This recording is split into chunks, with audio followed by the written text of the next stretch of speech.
of July 1st. Bannon indicated he might take this case to the High Court. I've got great lawyers, and we're going to go all the way to the Supreme Court if we have to. The High Court has asked the Justice Department to respond to Bannon's request by Wednesday, days before the court is to begin its summer recess. Bannon was convicted nearly 2 years ago of 2 counts of contempt of Congress. His prison term has been delayed as he appealed. Mike Hemp in Washington. The Supreme Court has upheld a federal gun control law that's intended to protect domestic violence victims. Correspondent Haya Panjwani reports. The justices ruled 8-1 in favor of a 1994 ban on firearms for people under restraining orders to stay away from their spouses or partners. The justices reversed a ruling from the Federal Appeals Court in New Orleans that had struck down the law. It's the justices' first Second Amendment case since they expanded gun rights in 2022. The case involved a Texas man accused of hitting his girlfriend and threatening to shoot her. The case was watched for its potential effect on cases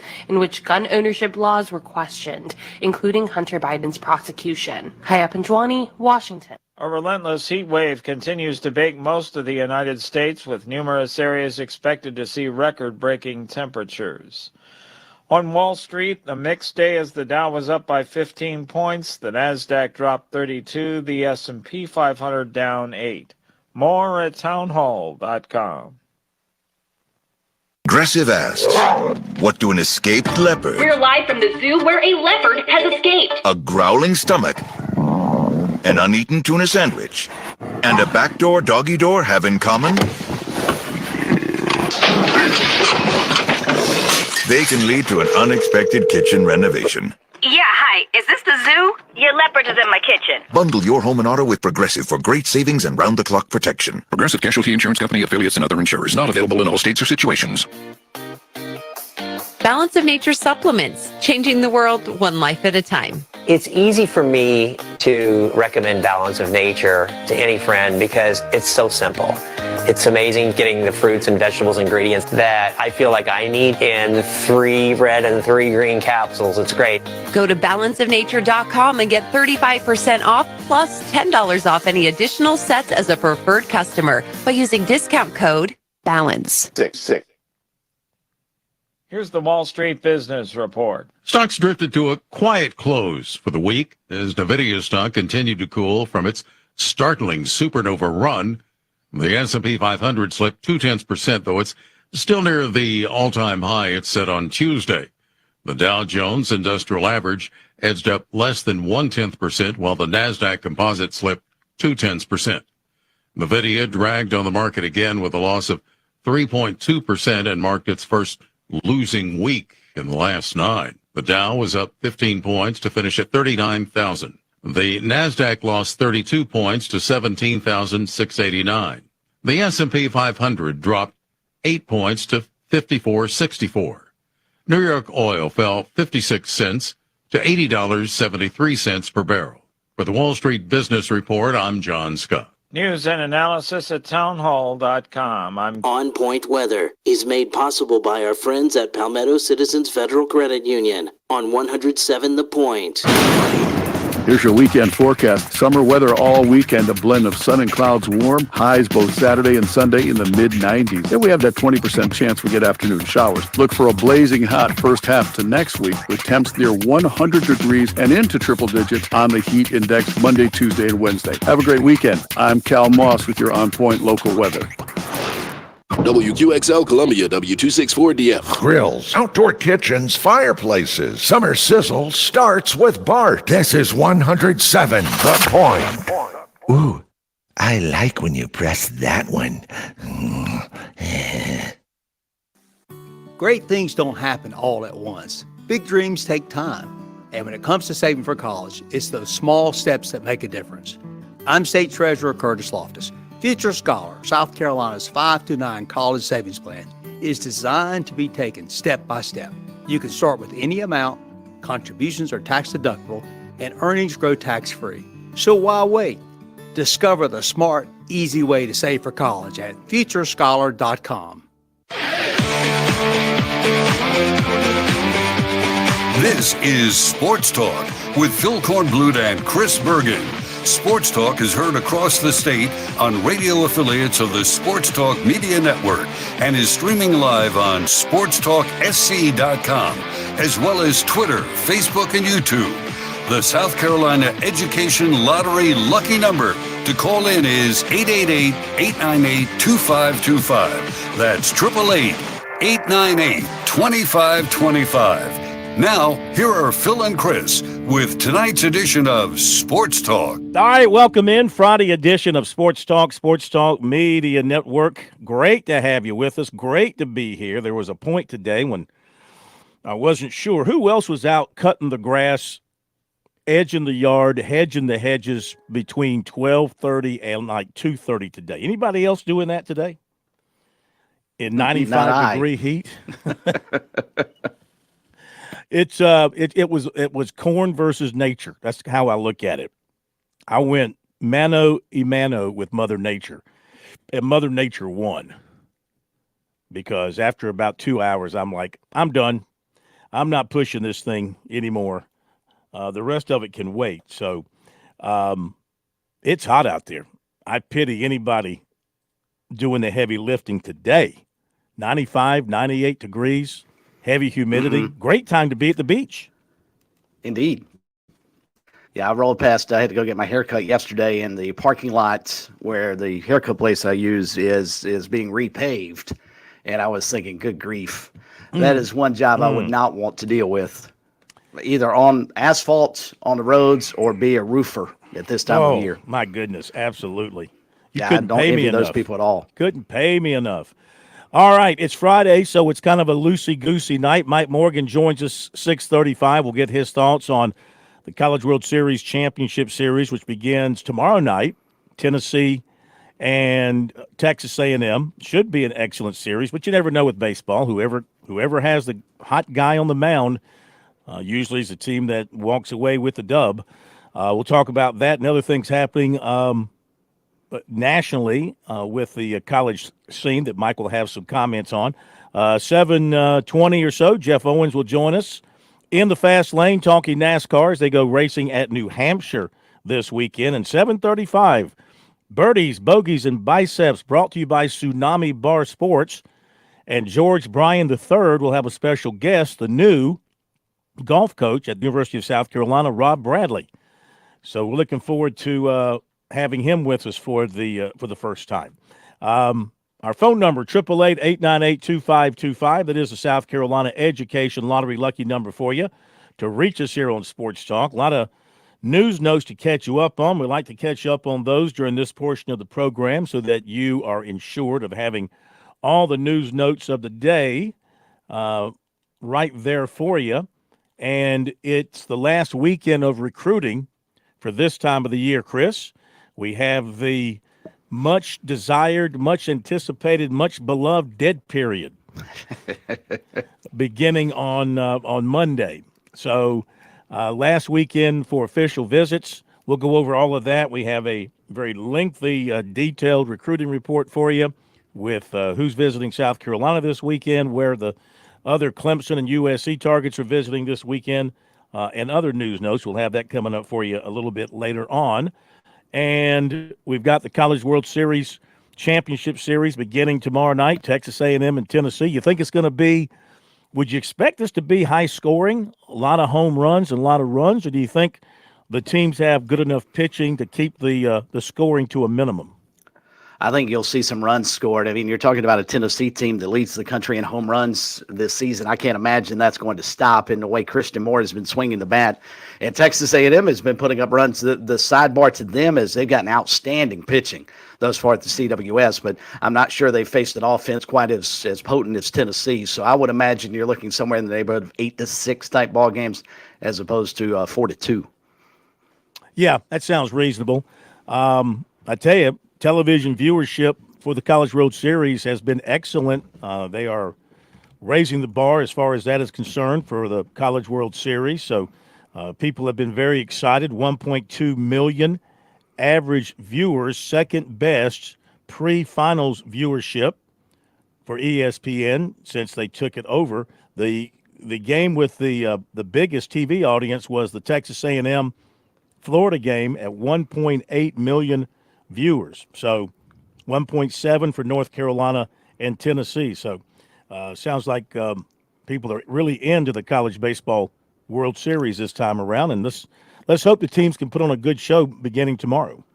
Now, the baseball has been outstanding, Phil, but to see, considering it's in one corner of the United States where all 8 teams reside, and to see the baseball, I mean, College World Series has been going on a long, long time, and for this to be the second most watched pre-finals viewership on record, I'm starting to buy into what you've said about TV ratings. I think there's a lot more to being able to gamble on games and betting online and the whole 9 yards that are actually pumping up the viewership, because I just don't see fans in Montana tuning in to watch Florida and Texas A&M play. Yeah. I just don't. Unless you went to school there or have some sort of affiliation with the two schools. Yeah, I can't imagine just the average college baseball fan is tuning in, but I guess they are. That's what it's got to be. It's the only thing I can think of as to why TV viewership across the board is up. Women's sports, women's basketball, women's everything. And the same thing on the men's side. I mean, everything is up across the board. And the one big change to everything is the live betting. You can put a bet down on whether somebody's going to make a free throw, I guess, or is this team going to score 15 or more points in this quarter. You can get a bet down on all of that. So that's got to be the reason for it. And, I hope that we're not creating a whole new generation of delinquents who are spending all their money, gambling on these games and going to be broke by the time they're 30. But you better be careful because you might fall into that boat if you don't get a handle on things. The only other avenue that it could be is it's now easier with all the different platforms, whether it be streaming, cable, whatever the case may be, to actually count viewers and figure out the viewership. Maybe we're just getting more accurate viewerships, and we may have had these kind of numbers for years and they just miscounted. Those are the only two reasons I can apply to this, because I just don't see fans across the country getting all that excited about the College World Series, considering it's a Southeastern sport right now. Yeah, you're right. Let's see, other things to talk about tonight. Coastal Carolina made it official. Former USC and Liberty pitching coach and upstate native Matt Williams, new pitching coach at Coastal Carolina. So didn't take him very long to find a spot going to Coastal Carolina. That's a good hire, and he'll do well there. He was actually at Chance Miller's press conference on Tuesday. I bumped into him. Yeah, I think he'll do an excellent job there. I think you're right. The city of Charlotte is eyeing a new football stadium to replace Bank of America Stadium, 2046. So like 20 years down the road. Negotiations are expected to start by April the 1st, 2037. All right, this makes no sense to me. Charlotte City Council will vote on $650 million in renovations to the current stadium on Monday. So, okay, that's cool. So, I mean, how can you sit here today in 2024 and decide that 22 years from now we're going to want a new stadium? I mean, what if you need a new stadium in 2034, 10 years from now? Well, the problem I'm having with this, and it's typical of the Panthers and David Tepper, who clearly has no idea what he's doing as an owner of an NFL franchise. They just announced, the Panthers did, a couple of weeks ago, that they were going to throw $650 million at Bank of America to renovate the stadium. Going to redo the entire landscape on the outside, redo much of the stuff on the inside as well. So if you're already planning to do that, what in the world are you then turning around and saying, in 20 years, that's going to be outdated, so let's start looking ahead at a new stadium in 2046? Of course, when it comes to a guy like David Tepper, whose worth is what, in the multiple billions? It is. So, I mean, I think to you and the rest of us, $650 million would take quite a piece of a bite out of our budget. He probably doesn't. To him, that's lunch money. He's not going to miss that, considering he probably makes that in a week or a month. But I just find it interesting that they're planning 20-something years down the road to build a new stadium, with the city starting to negotiate with Tepper Sports and Entertainment by April 1st of 2037. The new stadium would be located inside the city, according to the proposal. A new funding source may be necessary for the new stadium, according to the deal. That could mean funding from the state. The city says it will negotiate the use of hospitality funds for studies and analysis regarding the new stadium. Okay, so keep an eye on that over in Charlotte. And my guess is there are plenty of fears, and there have been ever since David Tepper bought the team, that he wanted to move them out of Charlotte. Exactly. Maybe this is the only way Charlotte and Mecklenburg County can figure out to keep the Panthers in tow. They just keep throwing bad money after bad money to keep a bad product on the field and keep renovating the stadium, at least upgrade right now, and then go ahead and start looking ahead to building a new one in 20 years. Yeah.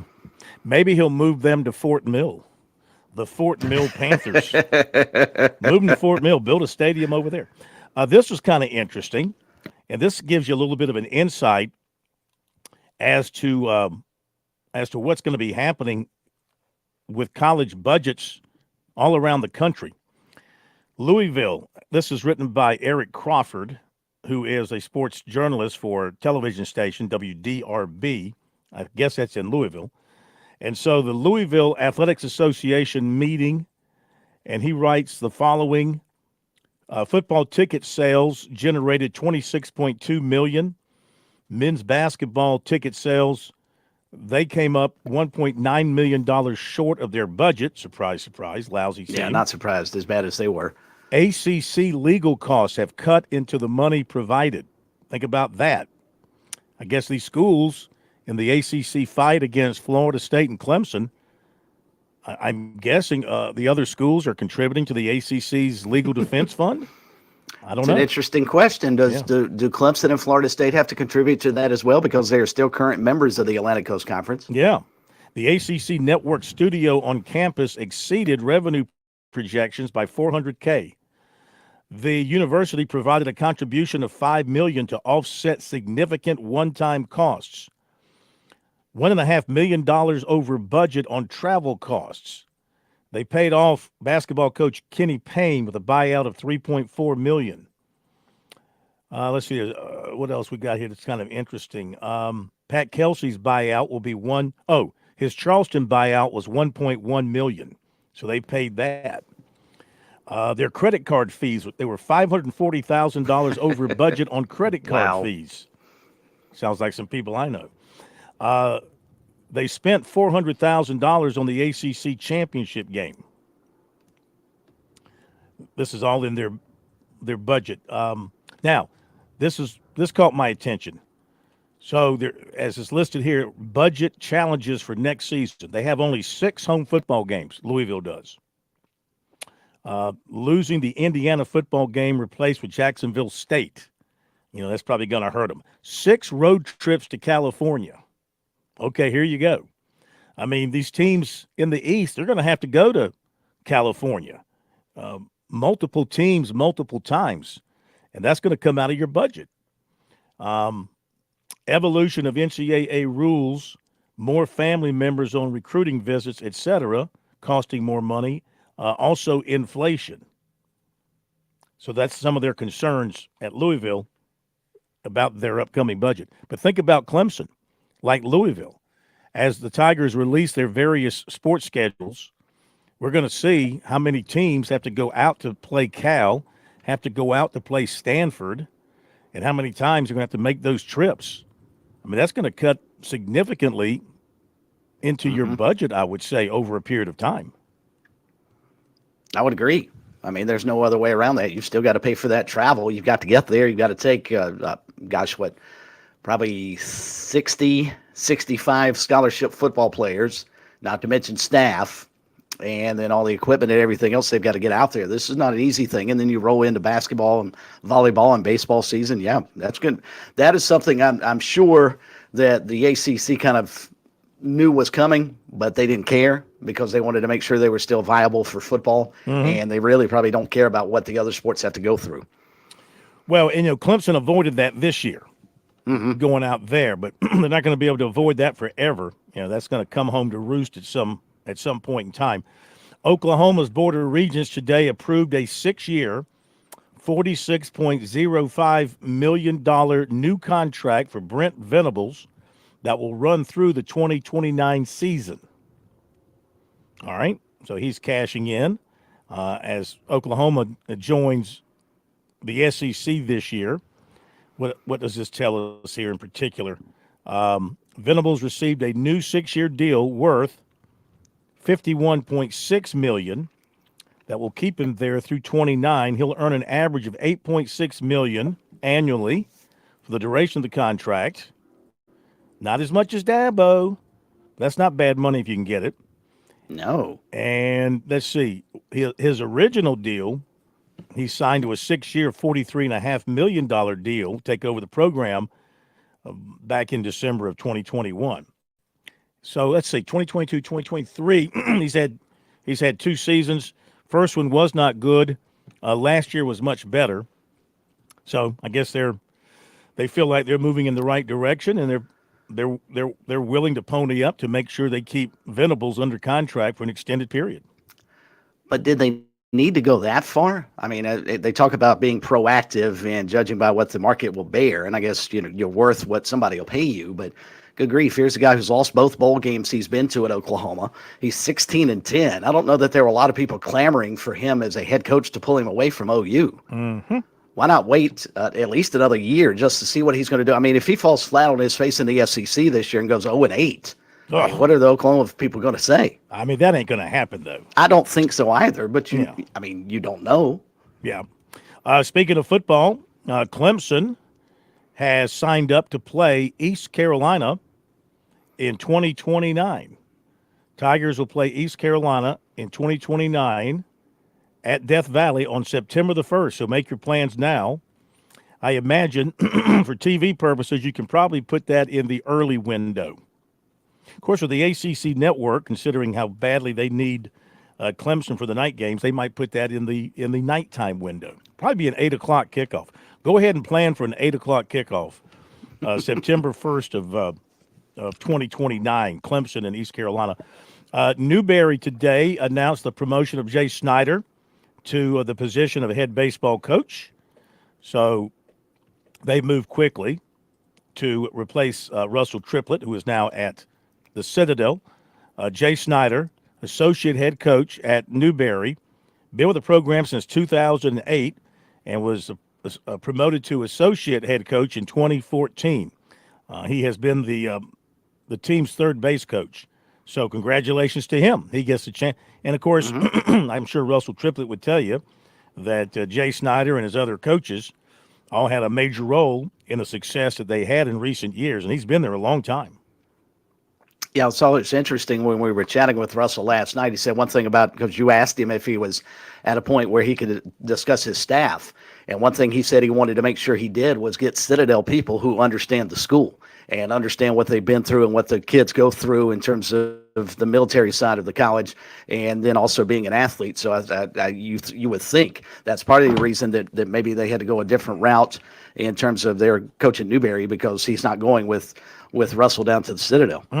A couple of other things as we catch up on some of the top things that have caught our interest. And, of course, you can't get through a week without something regarding the ACC versus Clemson and Florida State and vice versa.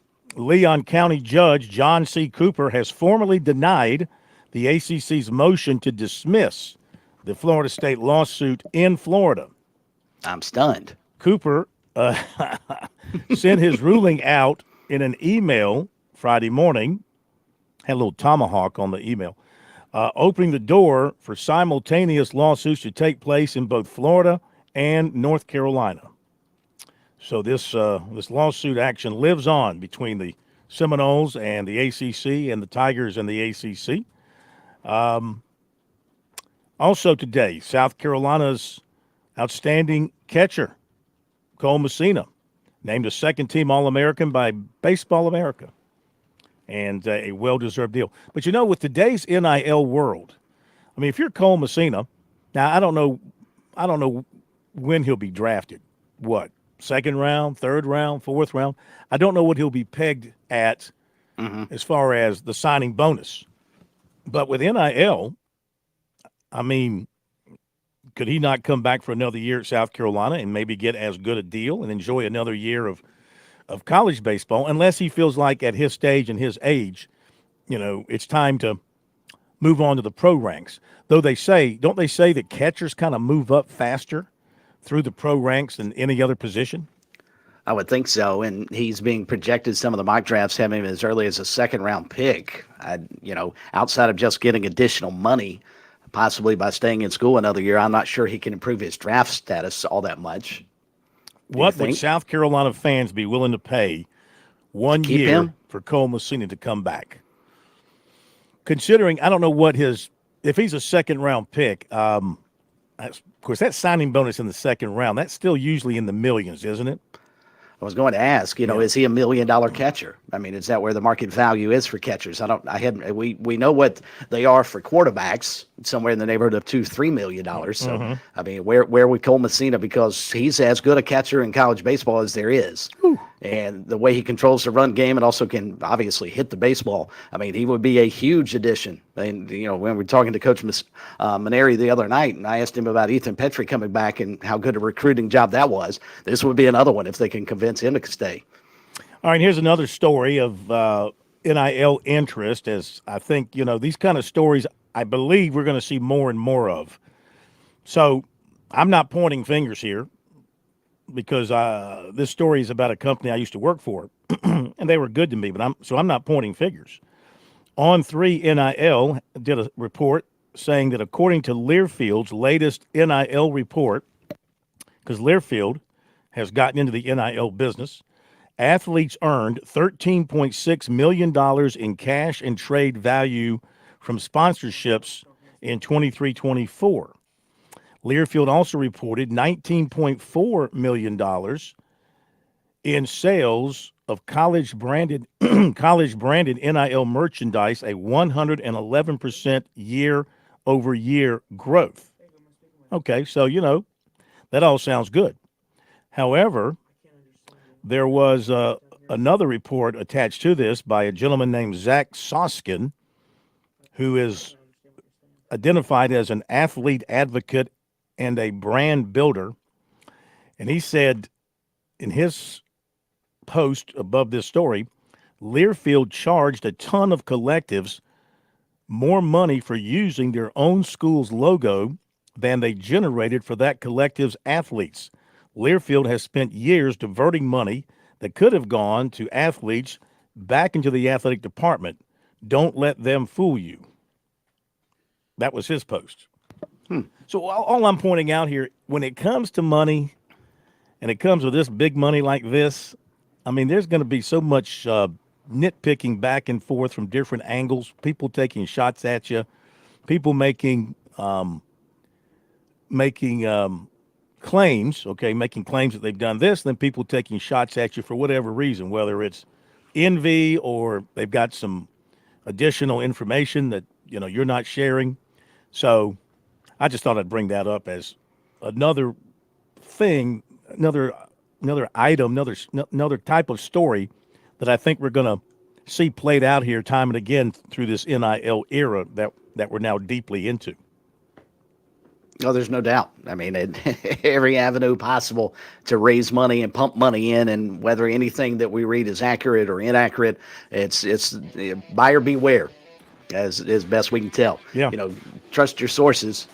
Well, and I think, too, it's another case where you got, people trying to make money on the outside off of NIL. Yeah, they're trying to help the athletes make their money, but you know what? They're going to get their cut as well. Exactly. Whether it's a big operation like Learfield or a small agency representing some hotshot player, they're going to try to get their cut as well. Okay, we'll be back here on Sports Talk. Don't go away. On Point Weather is made possible by our friends at Palmetto Citizens Federal Credit Union on 107 The. Here's your weekend forecast. Summer weather all weekend, a blend of sun and clouds, warm, highs both Saturday and Sunday in the mid-90s. Then we have that 20% chance we get afternoon showers. Look for a blazing hot first half to next week with temps near 100 degrees and into triple digits on the heat index Monday, Tuesday, and Wednesday. Have a great weekend. I'm Cal Moss with your On Point local weather. Hey y'all, this is Ted from Flight Deck Restaurant. We'd like to invite you and your family to dine with us. We have a great menu that's sure to please your whole family. We have fresh cooked burgers, big juicy wings, blue plate menu featuring country cooking, oven baked fresh crisp salads, authentic Greek food like gyros, souvlaki, and baklava. We also carry 20 different premium cheesecakes and pies. Flight Deck Restaurant also has an arcade with 30 different games like Star Wars, Batman, Skee Ball, Bass Wheel, Pac-Man, Galaga, and so much more. Flight Deck, your favorite family restaurant. Thanks y'all and God bless. With SRN News, I'm Keith Peters reporting a relentless heat wave continues to bake most of the U.S., with numerous areas expected to see record-breaking temperatures. Forecasters were also warning there would likely be leave through the weekend for most areas. Heat warnings and advisories have been issued across the Northeast, the Mid-Atlantic, and in some western states. Arkansas State Police say a shooter opened fire Friday at a grocery store, killing 3 people and wounding 10 others. The shooting occurred at the Mad Butcher grocery store in Fortis. Arkansas's Department of Public Safety director says police shot the suspected shooter, who sustained injuries that were not life-threatening. 2 law enforcement officers were among those shot, and neither have life-threatening injury. On Wall Street, the Dow up by 15 points. More details at srnnews.com.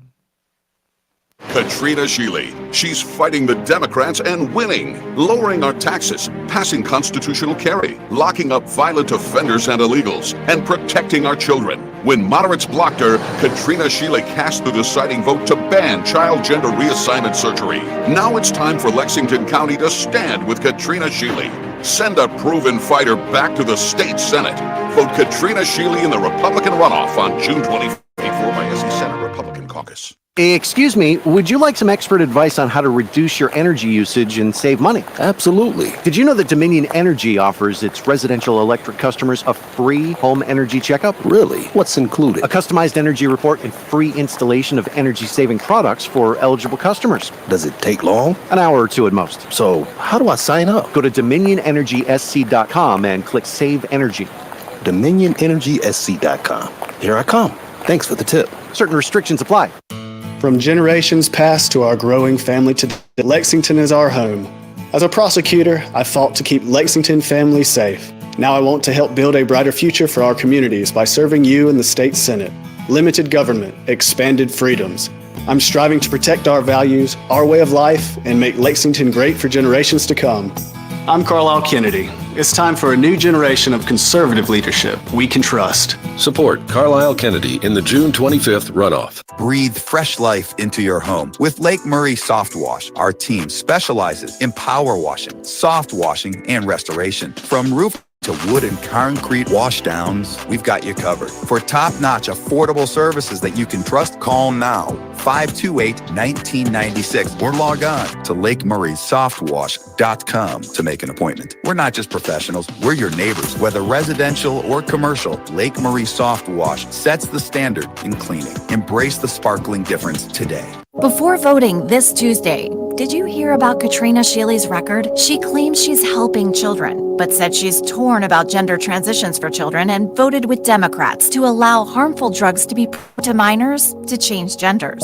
Shealy tweeted she doesn't believe critical race theory exists in our schools. Katrina says she's pro-life, but her vote against the heartbeat bill would have kept South Carolina a sanctuary for abortions up to 5.5 months. That's not protecting babies. That's endorsing late-term abortions. She plays identity politics, pitting women against men instead of uniting us as families and communities. Division that does more harm than good. Katrina Shealy sounds more like Hillary Clinton or Liz Cheney than a Republican standing up for my values. This Tuesday, I'm voting for Carlisle Kennedy, a former prosecutor and true conservative who will fight for our children, families, and our shared values. This Tuesday, vote for leadership we can trust. Paid for by Renew SC Leadership.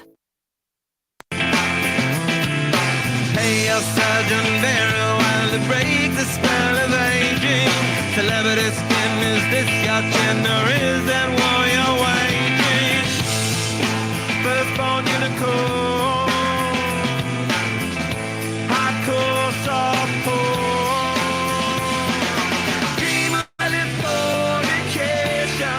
All right, we're back with you, Sports Talk, on a Friday night heading into the weekend. Mike Morgan, always on the move.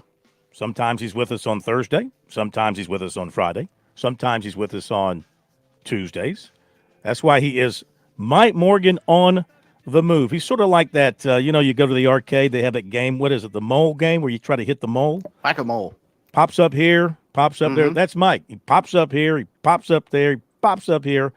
He is brought to you by State Farm agent Gary Patterson. For 35 years, Gary's been serving the real estate needs from Lugoff to Lexington, Columbia to Blythewood. Your auto, home, life insurance, and business insurance can all be handled by Gary, who spends countless hours helping South Carolinians with all their insurance needs and making a difference in the community. Go check out GaryPatterson.net today, and he'll go over the best plans for you and your family. That's GaryPatterson.net. Brought to you by Love Chevy. Act now for spectacular savings on the best selection of new Chevys. I-26 at Harbison and at lovechevy.com. Together, let's drive.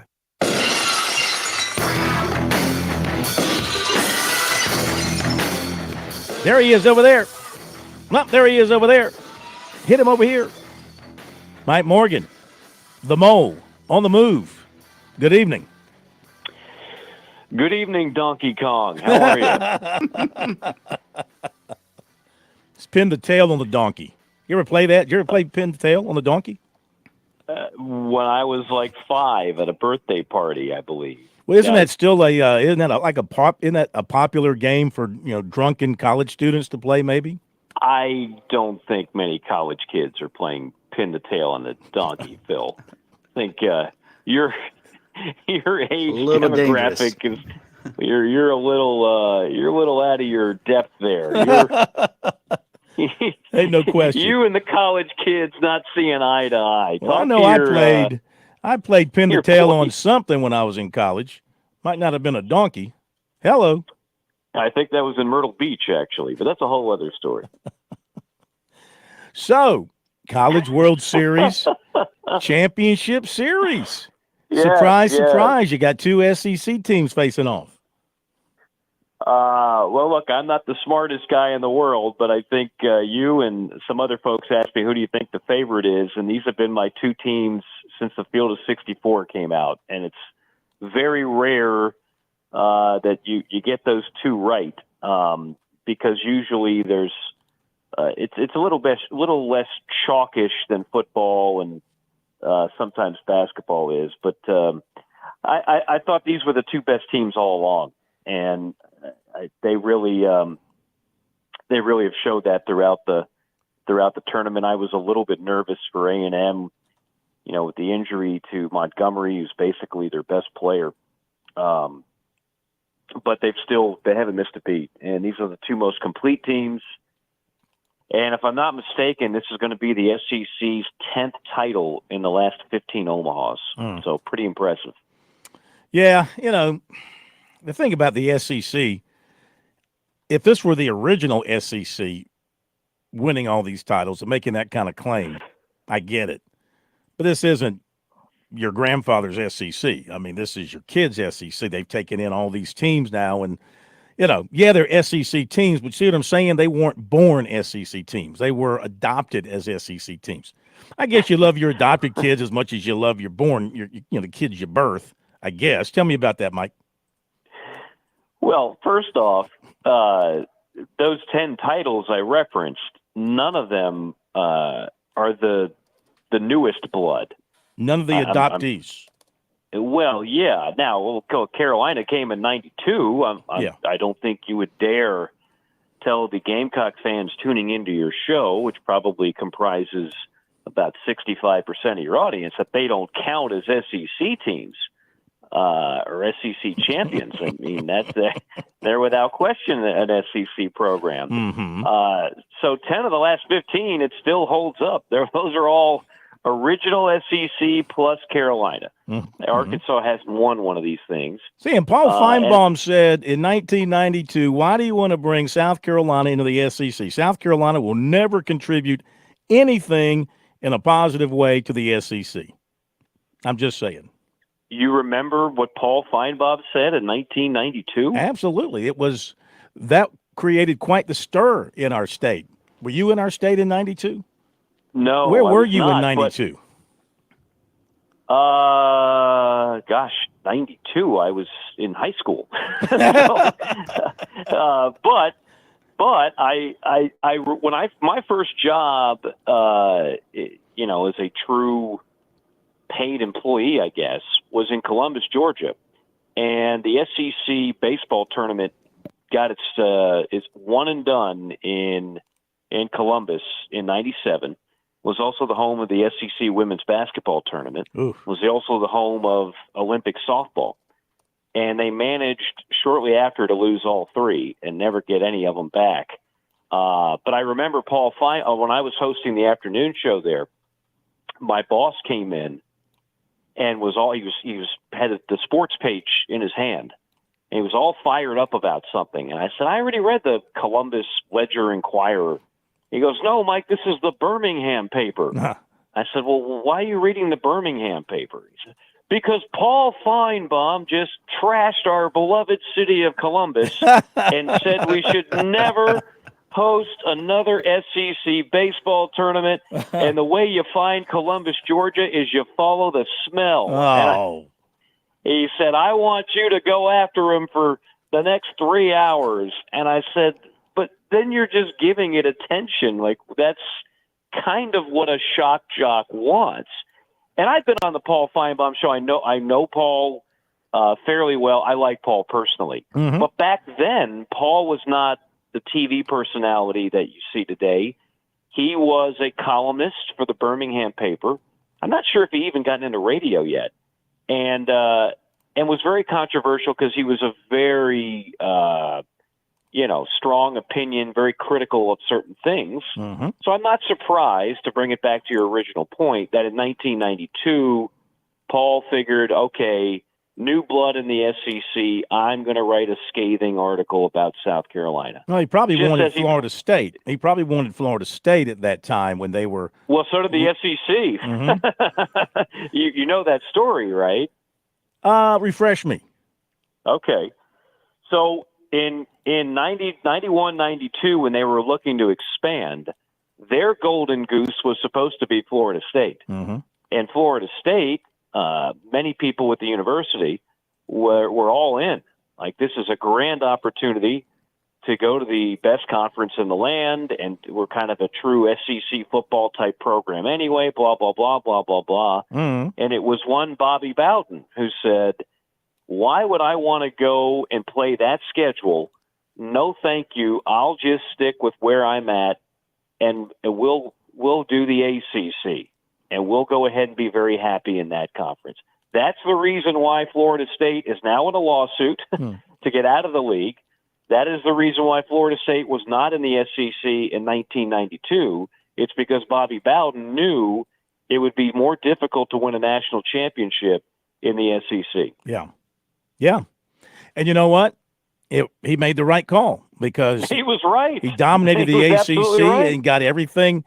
That's why, with Clemson's situation, and I know they're looking at it financially and feeling like they're getting the short shrift, and same thing with Florida State. But, I mean, I've always compared it, when you talk about the SEC and you talk about the ACC when it comes to football in particular. I mean, I've always compared it to the SEC being like South Chicago and the ACC being like Beverly Hills. I mean, the point is, it's a lot easier if you're a Clemson to make a run through the ACC than it will be if you join the SEC, or even if you decide to join the Big Ten. Clemson's in a great spot from a competitive standpoint right now. They can continue to dominate the league and not have to play, at least publicly, the big pay-for-play game that so many other schools are very openly playing to attract major talent. Clemson can still get good players good enough to win where they are without having to show their hand, so to speak. Other schools don't mind. Other schools don't mind letting you know, hey, we're going to pay this quarterback X millions of dollars, and we're going to give this guy, this number of millions of dollars. All right, since you've opened this can up, hold off all further questions about Omaha, the Braves, anything else, because this, to me, is a hugely relevant conversation. As you know, J.C. Sherbert and I do a national college football podcast every week, J.C. and Morgan. We invite your audience to tune in. Mm-hmm. And I can tell you, we have broken this down. Well, by the way, this is a national Yes. show too. We're on the internet, so we're international. We're worldwide. Well, that's true. Yeah. That's true. Worldwide. Very, very true. My Anyway, go guess ahead. is you spend a little more time on the in-state matters than we do, and that's why we respect you. For We who you have are. not been following the what's it called, the Euro Cup. We have not been following that. I can promise you. Well, you're doing the 2%ers a disservice, but we'll cater to them another segment. I want to make sure we finish this.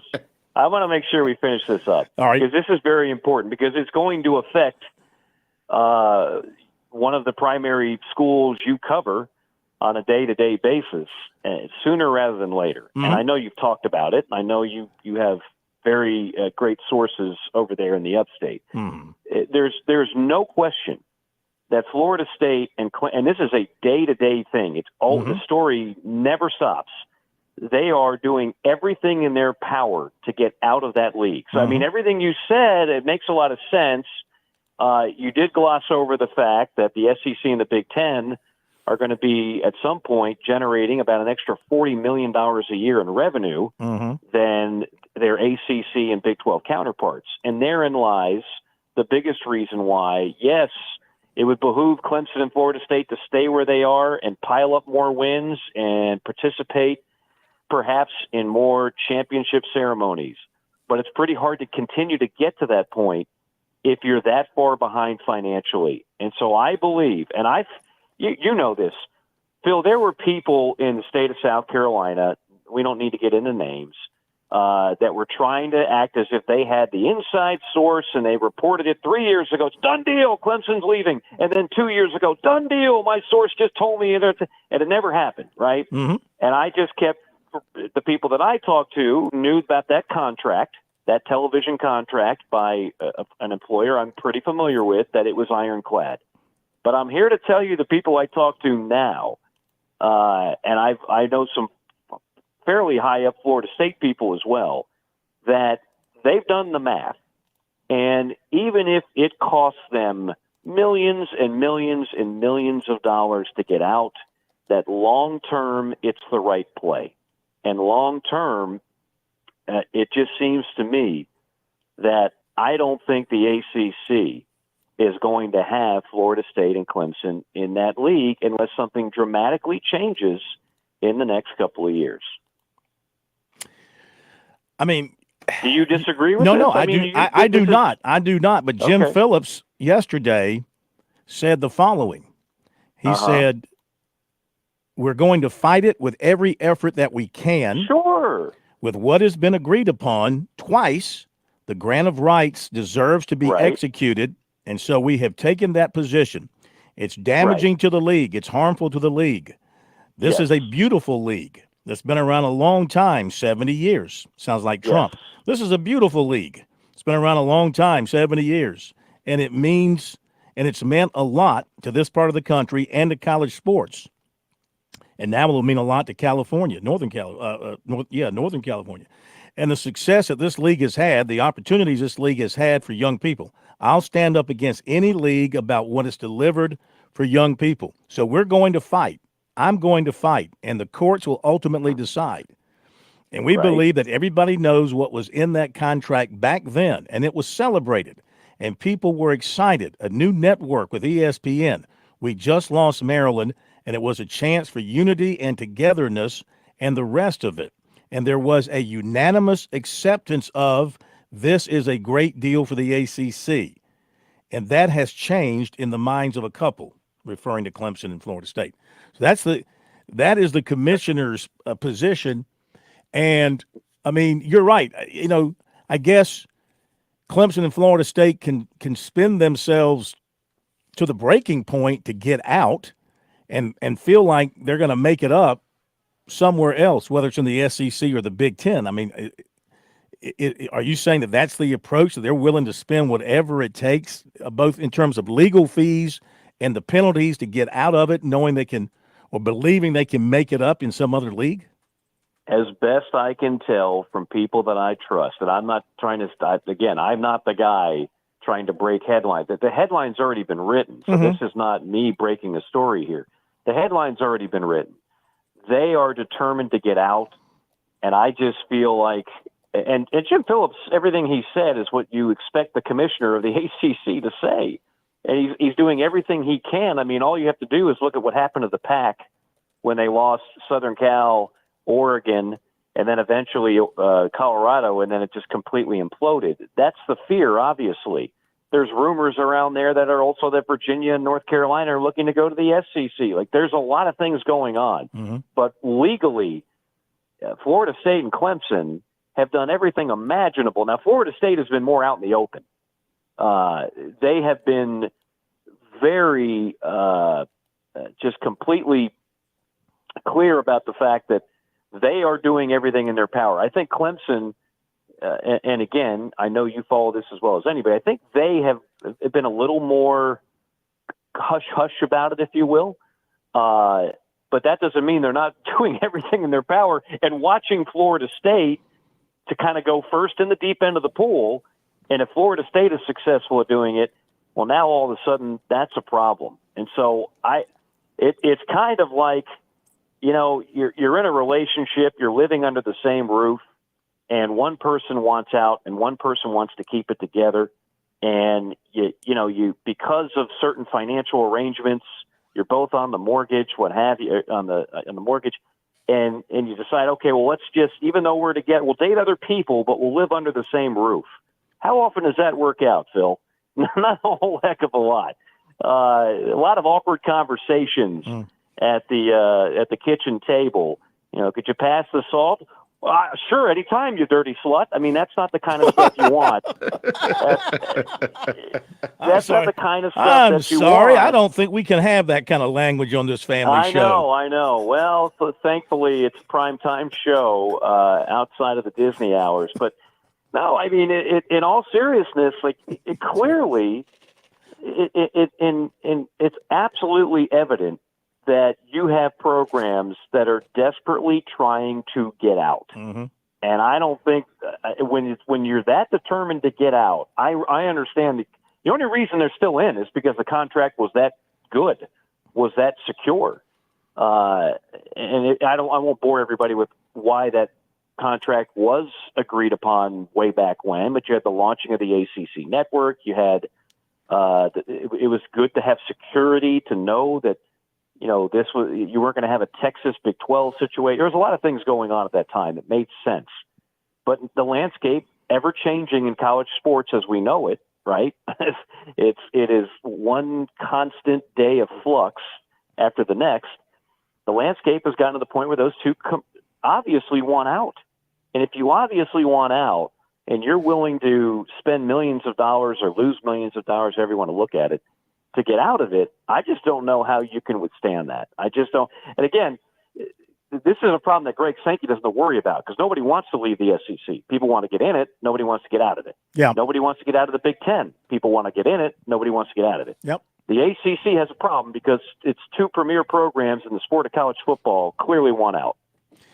And we got to get out of this because we're running short on time, my friend. But great stuff as always. Have a great weekend, and we'll talk to you next week. Enjoy it, Thanks, guys. Mike. Take care. As always, Mike Morgan bringing some heat tonight on the ACC and Clemson and Florida State. Silly me, I was going to ask him why he thought the ACC wasn't competitive at the College World Series. Never were going to get to that part. I was going to ask him about the Braves pitching staff. We'll be back. Last throw, big guy. Come on, baby. I need me a giant bear. I got this. I'm the target. Ben, throw. Oh, well, look who won a giant bear. That's a grizzly. Oh, Mama's bear. On the South Carolina Education Lottery's Players Club, you get way more than you expect. More chances, more wins, and more surprises. Yeah, he's had all his shots. Just don't look him in the eye. Join the Players Club at seeducationlottery.com because more happens here. Great things don't happen all at once. Big dreams take time. And when it comes to saving for college, it's those small steps that make a difference. I'm State Treasurer Curtis Loftus. Future Scholar, South Carolina's 5-9 college savings plan is designed to be taken step by step. You can start with any amount, contributions are tax deductible, and earnings grow tax-free. So why wait? Discover the smart, easy way to save for college at futurescholar.com.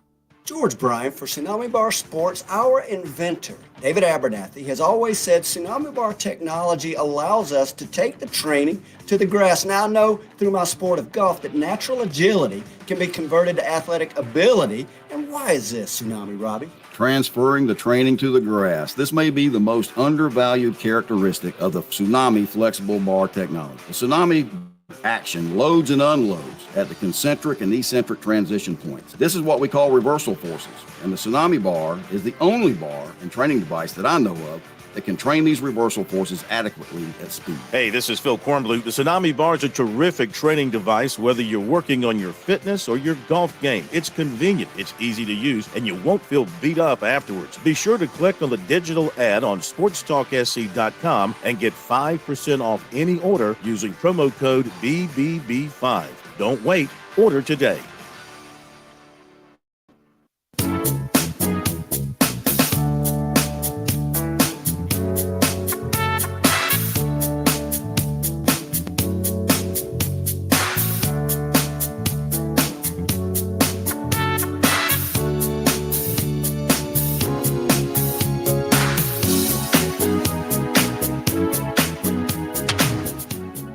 Thanks again to Mike Morgan. Great insight from Mike. You hear him here on Sports Talk. You hear him on the Chief Sports app. You hear him and see him on ESPN. He is Mike Morgan, a man on the move. Okay, he's been hanging. He won't drop. He is he's consistent in that manner. He will not let go of the phone. Gamecock Larry. 58 minutes so far. Gamecock Larry. Tried to outlast you. Can't outlast you. What's going on? I just want to wish all my Gamecock fans have a good weekend. I want to speak to Mr. Phil. Yes. But Monday afternoon, don't put me on in the first minute, put me on the second. Well, give me at least 4 minutes. I got something to tell the Clemson and Gamecock fans. Well, you got 2 minutes. You got 2 minutes, Larry. I ain't got time. I'm gonna do it Monday. If you will. Don't let me think I can tell you what to do, because I can't. Well, you're the man. I can't tell you what to do. Just give me a little bit more time Monday when I finish this up. But I'm going to shock the Gamecock Nation and the Clemson Nation. I got together and I got something to let the fans know. Old Gamecock Larry, they think he's crazy. He's old. He got dementia. He can't remember nothing. But I sit down and I figured back, wait, but did you know how the chicken curse started with the Gamecocks? We had his chicken curse put on us. I think you put it on them. Oh, no. I know. I'm gonna tell you about this chicken curse, and I got a book that I can show you. A chicken curse. 19. Didn't they build Williams-Brice Stadium, or back then Carolina Stadium, on some ancient Indian burial grounds, and some chief put a curse on the Gamecocks? Isn't that the story? No, there was a doctor, a Clemson doctor, and a Carolina doctor. They was friends. They got together and they was drinking one night, and they was said, "We gonna build us a." No, I started to tell you the whole. Monday I got to save it for Monday. Anticipation. The anticipation will get us through the weekend. All right, Larry. Thank you very much.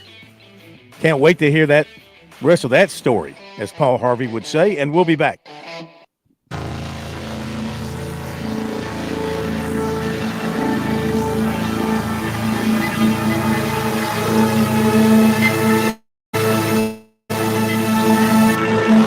WQXL Columbia, W264DF. Grills, outdoor kitchens, fireplaces. Summer sizzle starts with Bart. This is 107 The Point. News this hour from townhall.com. I'm Keith Peters reporting. The Supreme Court has upheld a federal gun control law that's intended to protect domestic violence victims.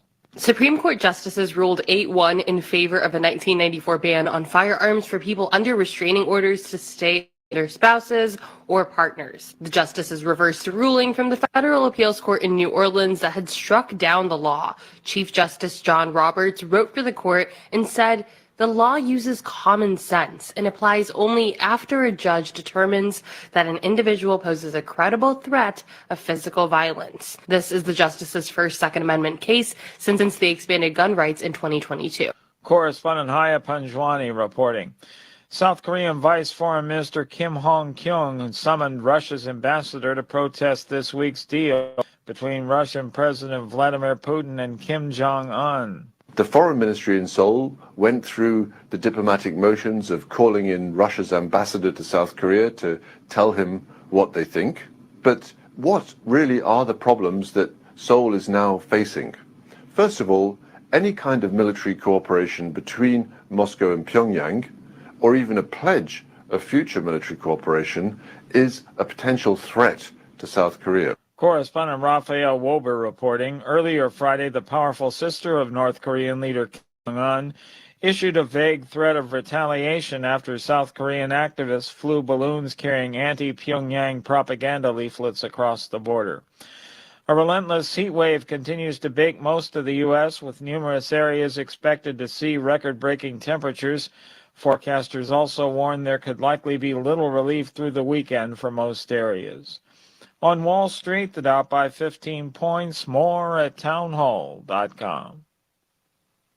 Hi, I'm Charlie Moon. I've been in the trading game for almost 20 years, and I just discovered the most powerful tool I've ever seen. So if you're trading stocks or options, then listen up. This new AI-powered trade finder can find you stocks to consider trading, which have had gains as high as 1,729% and have had nearly perfect win rates. It analyzes the entire stock market in seconds and pumps out a list of trades for you to consider every single morning. And the trades it finds can be potentially profitable regardless of which direction the market is moving. So if you want in on this action, listen closely. For a short amount of time, I'm opening up free access to some of these picks and giving you the chance to get top trade ideas from the AI Trade Finder every day for 100% free.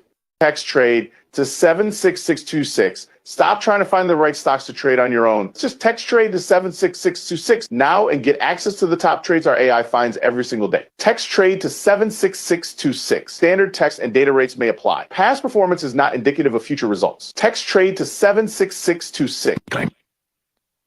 Defense expert Cliff May says he fears the current generation may lack the historical perspective to take on the many challenges facing the U.S. from within and without. The Salem Radio Network asked May, founder of the Foundation for the Defense of Democracies, whether today's young people understand the need to defend freedom. It doesn't appear to be the case. And drawing on the example of the greatest generation that won the Cold War, due in part to hard lessons won during World War II. What do they say? What's the saying? Hard men make good times make soft men, soft men make bad times. I think we're in that kind of cycle, aren't we? Bob Agnew reporting. An Indian-born billionaire and 3 family members have been sentenced to prison for exploiting domestic workers at their lakeside villa in Switzerland.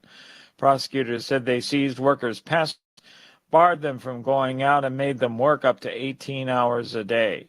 News and analysis at townhall.com. I'm Keith. On Point Weather is made possible by our friends at Palmetto Citizens Federal Credit Union on 107 The Point.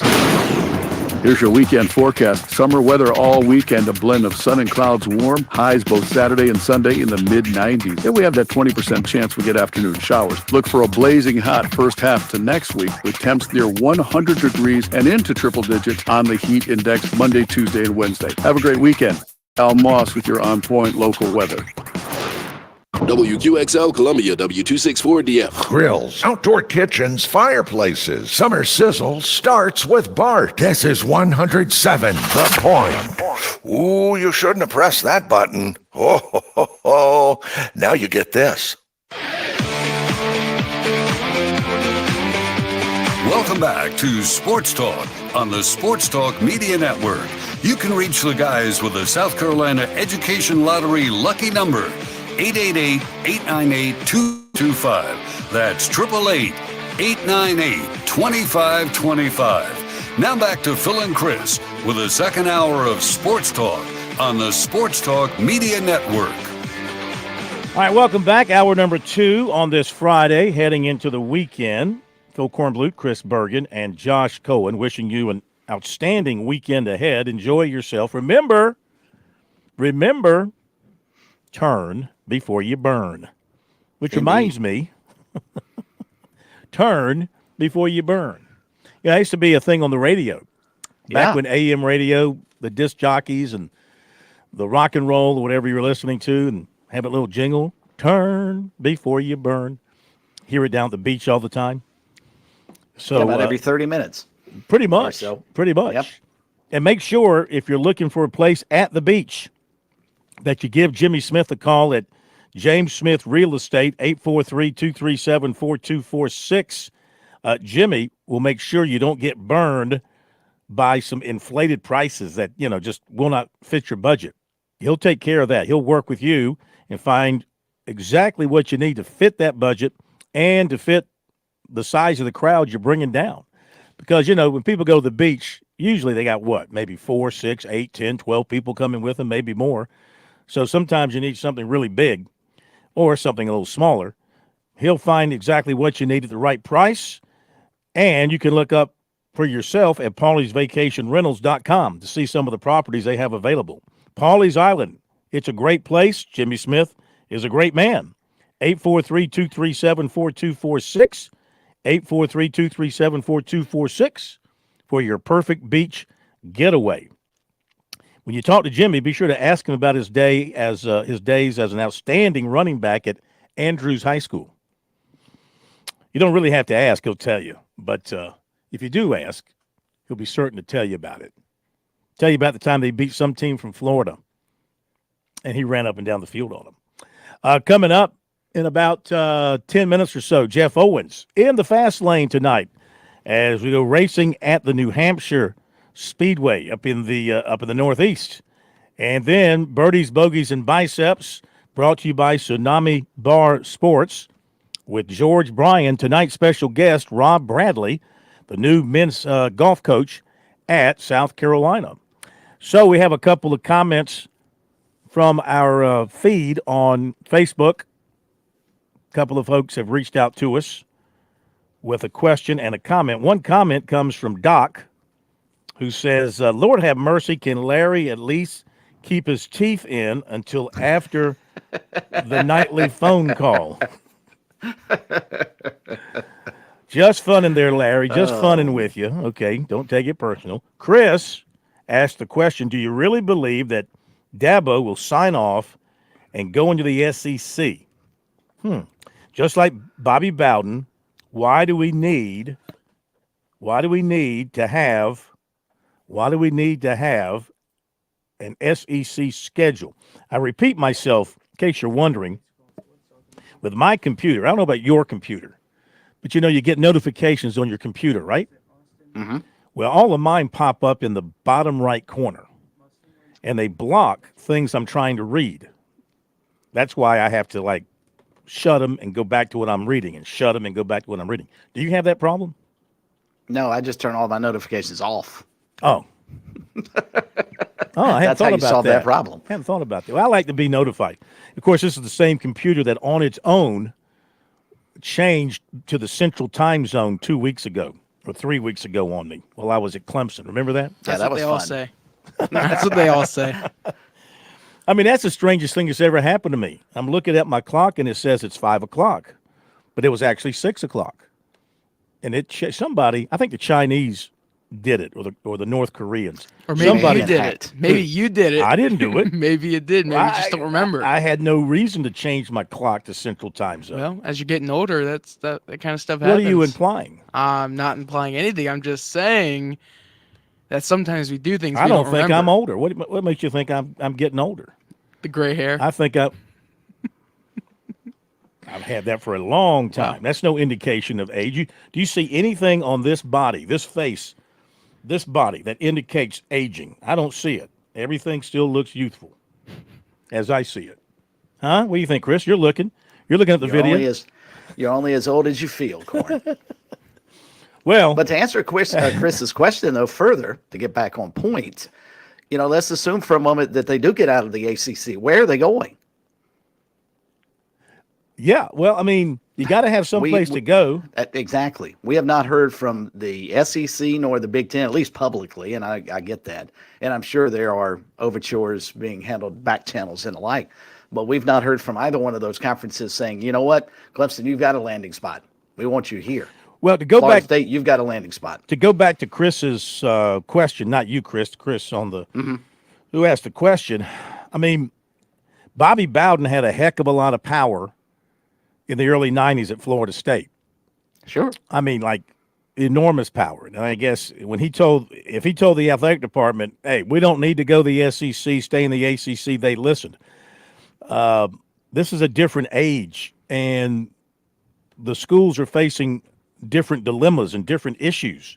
And I'm not sure that despite the success that Dabo Swinney has had, I'm not sure he carries that same kind of power and weight with the Clemson administration. Yes, they'll listen, but they're going to make the decision they think is best for the overall athletic program, not just the football program. But I mean, and So of course, you the think football if- program, I get it. The football program is the most important thing up there, and it drives it's the engine that drives everything. But as Mike pointed out, and as we well know, if other leagues are offering basically twice the money, if you're able to make twice the money from the TV deals that those leagues have compared to where you are now, you're eventually going to fall well behind in the money race. Now, unless Clemson boosters want to make up that difference like SMU boosters have done. That was one thing I was going to say to Mike. I don't know that Clemson has boosters like SMU booster. I'm not sure there's any school in the country that has the kind of Dallas oil money that we obviously are seeing being pumped into SMU.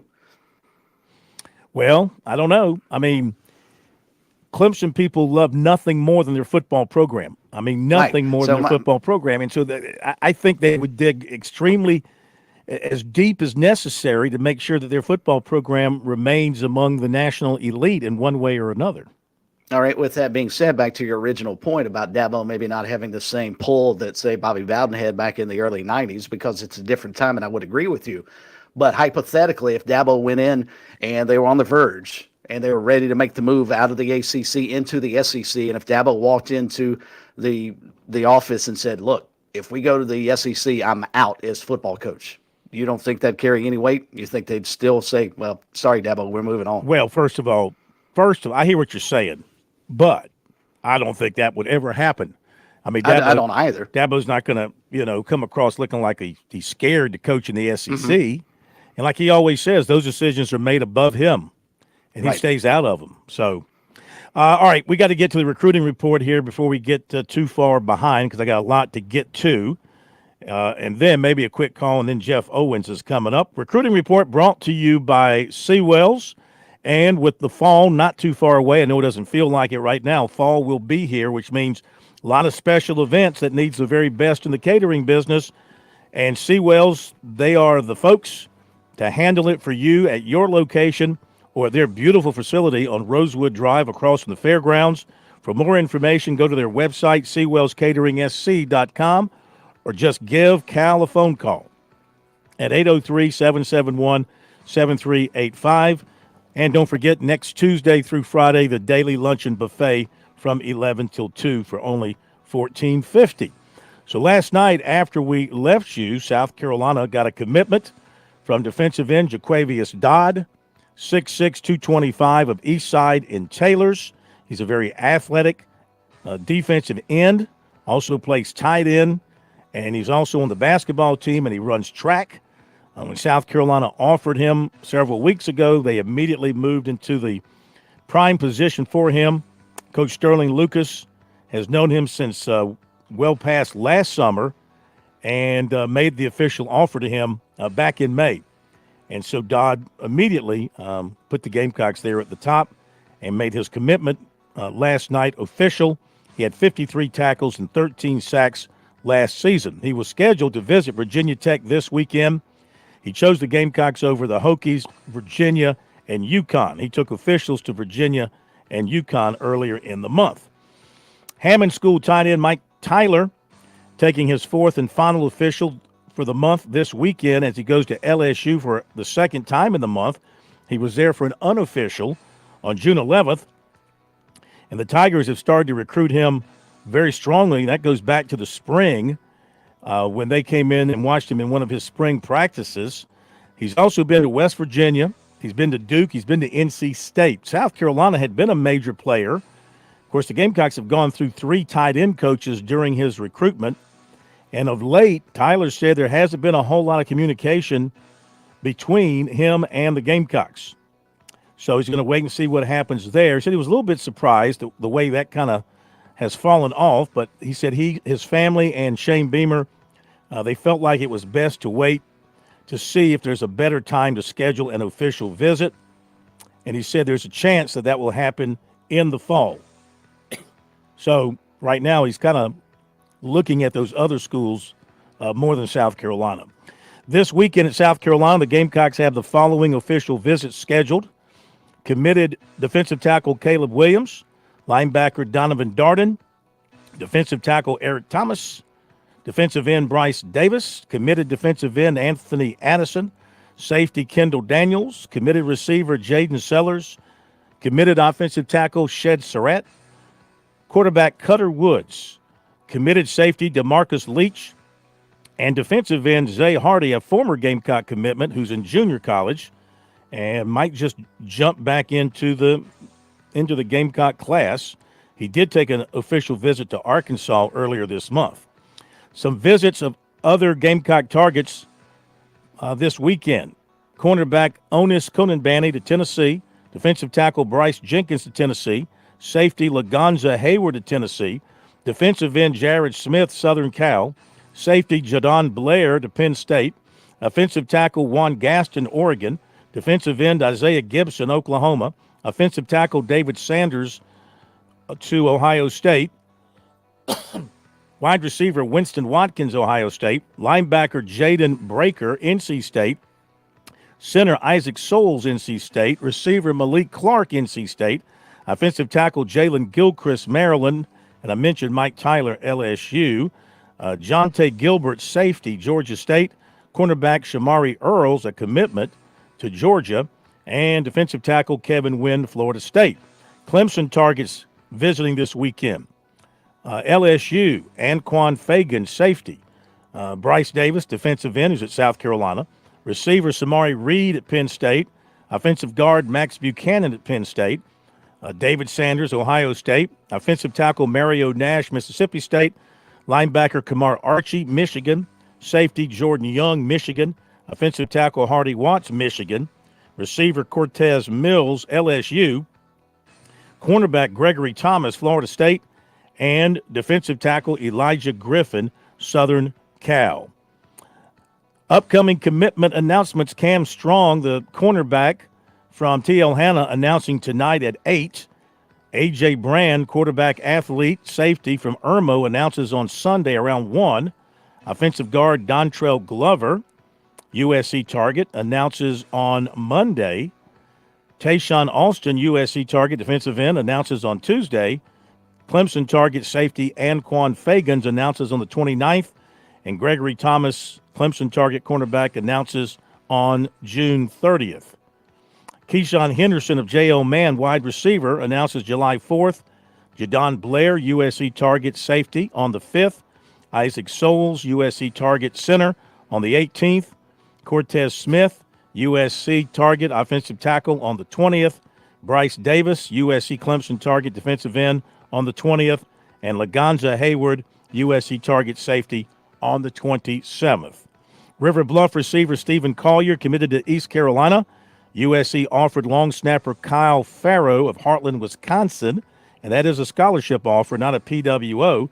USC made a PWO offer to defensive tackle Savion Drayton of Nation Ford. USC offered 2026 safety to Marion Watkins of Northwestern and 2028 defensive end Ismael Schieffer of Loganville, Georgia. And let's see if there's anything else here I want to mention. I think 2026 receiver Donovan Murph of Irmo was offered by Florida. And Tennessee transfer left-handed pitcher Wyatt Evans, who's from Greenville, J.O. Mann, committed to USC. He did not pitch this year at Tennessee. He was not on their active roster, and he missed all of 2023 with an injury. And in 2022, he pitched out of the bullpen some for the Vols. So basically, the last 2 seasons, he has not had a chance to get on the mound. So see what he can do for the Gamecocks. Okay, there you go with recruiting, brought to you by Seawells. We'll talk NASCAR with Jeff Owens coming up after the break.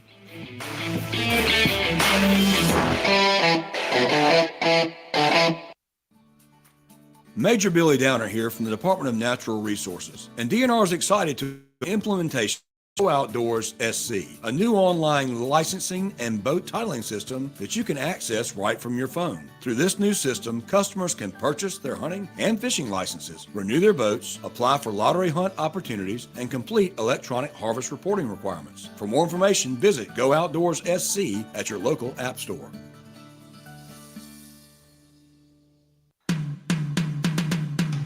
Relax this summer with a promotional rate on select travel purchases with your Founders Federal Credit Union credit card. Now through August 31st, get 6.8% APR for 6 months on qualifying purchases, including airfare, hotels, restaurants, and cruise lines. Don't let interest rates slow you down this summer. Visit foundersfcu.com/travel to learn more. Not a Founders member yet? Founders has the financial tools you need and the personalized service you deserve. Stop by an office or visit foundersfcu.com to learn more about Founders and see if you qualify for membership. On March 1st, 2025, the promotional APR will revert to the effective APR as previously disclosed. Call 800-845-1644 for details about credit costs and terms. Member verification required.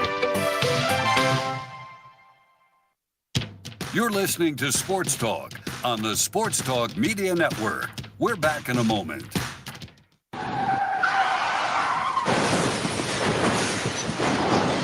I'm attorney Jim Corbett. That's the sound of a big hit on you and your car or truck. I've been an attorney for more than 30 years, helping people who get injured in car wrecks and truck wrecks. If you have serious injuries, call Jim Corbett, 803-765-2968, or email me at jim@jimcorbettattorney.com. That's CORTT. I don't get paid unless I recover for you. Jim Corbett Attorney, for your best recovery from a big hit, 803-765-2968, or jim@jimcorbettattorney.com.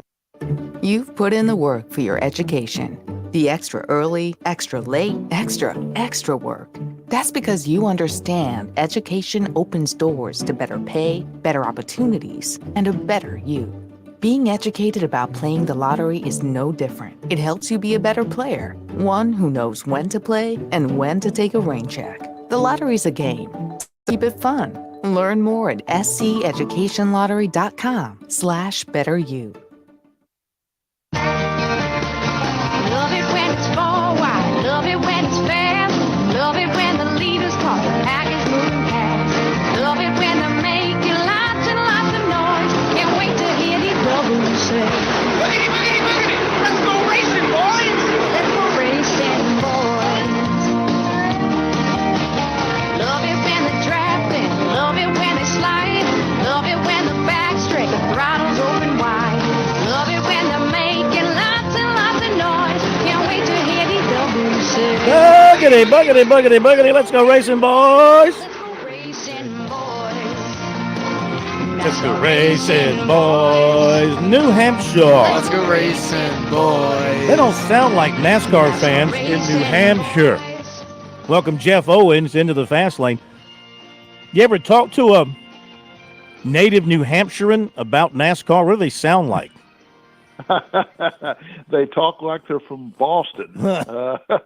So it used to be always fun when we would go up there. We couldn't understand the word they said, and they couldn't understand us. And it was always a good time. But there's a lot of, believe it or not, there's a lot of race fans in New Hampshire, and they usually come out for the races up there. Yes, they do pack the place. Interesting racetrack. Would you say it's one of the flatter tracks on the circuit? Yeah, I would say so, Phil. It's probably the flattest track on the circuit other than Martinsville.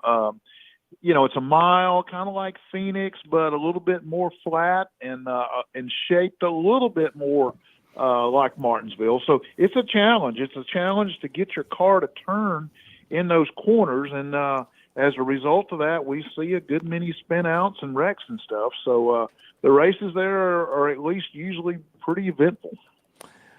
go back to last week at Iowa, and I thought it was an excellent race. I like that short track. I like the way they can move on that short track, the way they can go 3 wide. And I mean, I thought the racing was pretty good. The finish was kind of anticlimactic the way it happened after the restart, but for the most part, I thought we had some good racing. Yeah, I agree, Phil. I thought it was really good. It's rare to see that kind of 2 and 3 wide racing on a short track like that, and they were able to do that all day. And I think they have the perfect recipe. Not only was it a good short track, but the asphalt was wore out and it was chewing up the tires. And we've seen in the past that's what makes a good race. Bristol was a fantastic race because of that. We saw some of that in this one where they're having to be careful with their tires. You saw guys going with 2 tires, some with 4, and it just, it mixed it up and it made guys have to race and find ways to get around each other. I thought it was a thrilling race, and I thought it was a great win by Ryan Blaney, particularly, that's where he and his dad sort of grew up in the Midwest in that area. They had a ton of family and friends there at the racetrack, and I thought that was really cool to see him win that race in front of somewhat of a hometown crowd like that. Jeff, I asked Josh Harris from Darlington earlier in the week because of how good the racing was at Iowa and with the packed house there. Do you believe Iowa is going to get a permanent slot on the schedule moving forward? I think so. I don't see how you couldn't bring it back after what we saw last week, and it is certainly more competitive than a lot of your bigger tracks, particularly some of your 1.5 miles. They had a great crowd there. That is a underserved market, I think, in the Midwest. They go to Kansas, but you really don't have another race except for the Chicago street race. I don't know that really counts. This is a perfect grassroots short track type of race in a section of the country where they have a lot of fans. So I definitely think they should come back. No question about it. In the Fast Lane with Jeff Owens here tonight on Sports Talk. And Jeff, I know it's a silly season when NASCAR tries to start tinkering with the rules a little bit. They announced earlier today that there's going to be a change to the starting lineup, and I'm not so sure it's a bad thing. According to jski.com, rather than having the final round speeds determined first through 10, the drivers from Group A are going to get the outside rows, and Group B will get the inside rows 2 through 5, with the fastest 2, obviously, qualifiers on the front row. Good move, do you think, by NASCAR? It's worth a try. They've been tinkering with qualifying for years because, quite frankly, it's just not very exciting. It's it's a little bit better than the old single lap qualifying runs they did. At least sometimes you get track cars out there together and stuff. But yeah, I'm fine with that. I think anything to mix it up and possibly make it a little more interesting is fine. I mean, qualifying don't matter a whole lot. It does a little bit on some tracks, but, you see the fast cars overcome a bad qualifying run in most races. So, yeah, sure, why not? Let's give it a try and see what happens. What do you make of the news coming out yesterday that Gene Haas is going to hold on to one of the Stewart-Haas Racing charters, presumably, I guess, for himself to be able to run? Is he going to manage that team? And if so, who do you think he might put in that driver's seat? Yeah, I think what he's going to do, basically the story behind that was, he had 4 charters. They thought he was going to sell all 4, and he wound up selling 3 and keeping 1. But I think the story behind that, he owns Haas CNC machines. He's the guy that sort of invented that, and pretty much every race team in the sport uses that equipment manufactured by his company. So it benefits him a great deal to stay in the sport with a sponsor. So I think he's going to have a couple of Xfinity teams. So, that's fine. Guy's been around a long time, and it's kind of good to see him stick around. But, there still won't be any more Stewart-Haas racing. So that's still disappointing. That is. It looks like Chase Briscoe is going to be moving to Joe Gibbs to replace Martin Truex, from what Christopher Bell told everybody. We got to run. We got to run. Have a great weekend. Be back. On Point Weather is made possible by our friends at Palmetto Citizens Federal Credit Union on 107 The Point.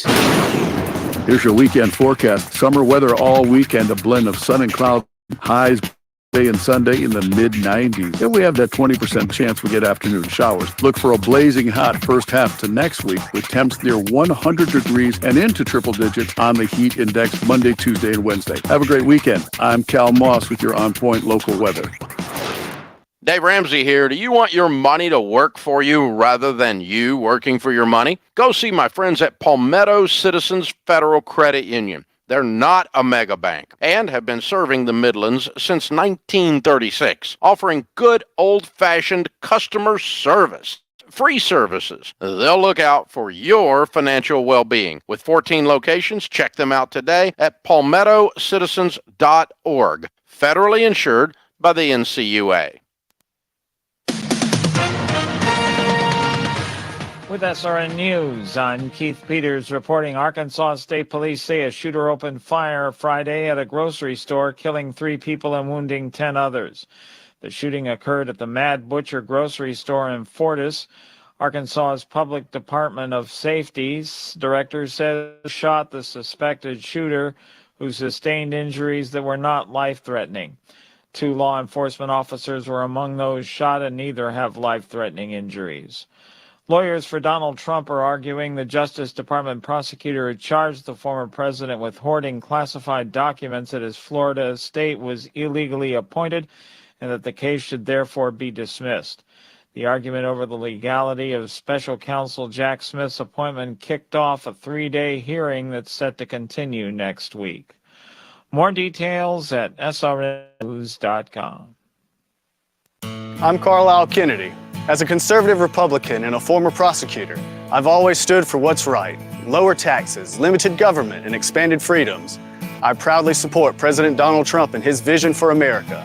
I'm committed to protecting our constitutional rights, supporting our veterans, and ensuring a brighter future for children. Let's work together to keep Lexington families safe and prosperous. Support Carlisle Kennedy in the June 25th runoff. I'm Carlisle Kennedy, and I paid for this ad. I sure like to brag about good local businesses. Franklin Plumbing and Drain is a great local biz. Josh and his team stress customer service as their top priority. Franklin Plumbing and Drain Cleaning came out to my house. I had a toilet that wasn't working right, a garbage disposal that died. They came out right on time, told me everything they were going to do, and explained the price of each repair before even bringing in the tools. I knew exactly what I was getting and exactly what it would cost. Their prices are fair, their team is courteous and professional, plus they did a great job fixing what needed fixing in my home. I am very careful about making any recommendations, and I'm thrilled and confident to suggest you call Franklin Plumbing and Drain Cleaning for any plumbing needs. If repair or to replace something, if it's that tankless water heater that you've always wanted to give you that endless hot water and save you some money. They unclog drain and sewer lines and so much more. Online, you'll find them at franklinplumbing.sc.com, or just give Josh and those great folks a phone call, 799-2222. That's 799-2222, and tell them you heard about them from here at The Point. At Palmetto State Armory, we've dedicated ourselves to providing responsible citizens with the freedom to protect themselves and their loved ones. For over a decade, we've been manufacturing top-quality American-made components and assembling them in Columbia, South Carolina, so that you can purchase them directly from us, either in-store or online at PalmettoStateArmory.com. We're committed to offering you the best, most reliable equipment you can count on. We invite you to visit us today and see what makes us different. Palmetto State Armory, American-made for life. Before voting this Tuesday, did you hear about Katrina Shealy's record? She claims she's helping children, but said she's torn about gender transitions for children and voted with Democrats to allow harmful drugs to be prescribed to minors to change genders. Shealy tweeted she doesn't believe critical race theory exists in our Katrina says she's pro-life, but her vote against the heartbeat bill would have kept South Carolina a sanctuary for abortions up to 5.5 months. That's not protecting babies. That's endorsing late-term abortions. She plays identity politics, pitting women against men instead of uniting us as families and communities. Division that does more harm than good. Katrina Shealy sounds more like Hillary Clinton or Liz Cheney than a Republican standing up for my values. This Tuesday, I'm voting for Carlisle Kennedy, a former prosecutor and true conservative who will fight for our children, families, and our shared values. This Tuesday, vote for leadership we can trust. Paid for by Renew SC Leadership. 4.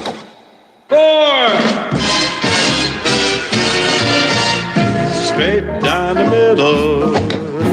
It went straight down the middle. Then it started to hook just a wee bit. And that's when my caddy lost sight of it. That little white pellet has never been found to this day. But it went straight down the middle. All right, time for birdies, bogeys, and biceps here on Sports Talk, brought to you by our good friends at Tsunami Bar Sports. And our most goodest friend, our goodest of all friends, as I butcher the English language, our most goody friend, George Bryan III, is on the tee. George, welcome in. How are you? Oh, could not be better. I sit here overlooking the 18th green at Salina Golf Club, and this is member guest weekend, our very first, and we're still in preview play, but tell you what, we got the festivities going on, and hey, what's so cool about this time of year is we still have time to get in at least 9, if not more, and I just love our summers in South Carolina. Well, my feelings are hurt because I'm neither a member nor a guest at Salina. This must change. I mean, as Lou Holt, was it Lou Holtz who said, who was it that said any golf club that would have me as a member is not one I'd want to join, or something like that? Oh, Phil, you will have the shot.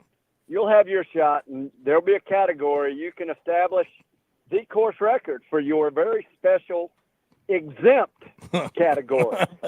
And that's what everybody in this world wants. They want the right category and all exempt. We don't want conditional or an asterisk by it. And we wanted to wait till we had all 18 holes open, and it was right before we let you take your swing and your shot. But it's just around the corner. We hadn't technically gotten 18 holes open until last weekend, and you know, it's really good. It's a brand new course. We still have some construction to do, and like I said, you'll have your shot. I'm looking forward to it. I'm looking forward to it. Before we get to your guest, let me hit the leaderboard at the Travelers Championship, which, of course, is an elevated tour event, so there's no cut, and there's $20 million at stake. And Tom Kim, 62-65, 13 under. Colin Morikawa, 11 under. Akshay Bhatia, 11 under. Xander Schauffele and Scotty Scheffler, 10 under. Sungjae M, Shane Lowry, Justin Thomas, they're 9 under. And Tony Finau's in their group at 8 under. And some others, we've got Ricky Fowler having a good tournament, 7 under. Will Zalatoris is 4 under. Lucas Glover, 70-67. He's 3 under. Jordan Spieth is 1 under. So there you go, George. That's what it looks like there. But we want to make plenty of room here for our special guest. He is new to the state of South Carolina, and thus he is new to birdies, bogeys, and biceps here on Sports Talk.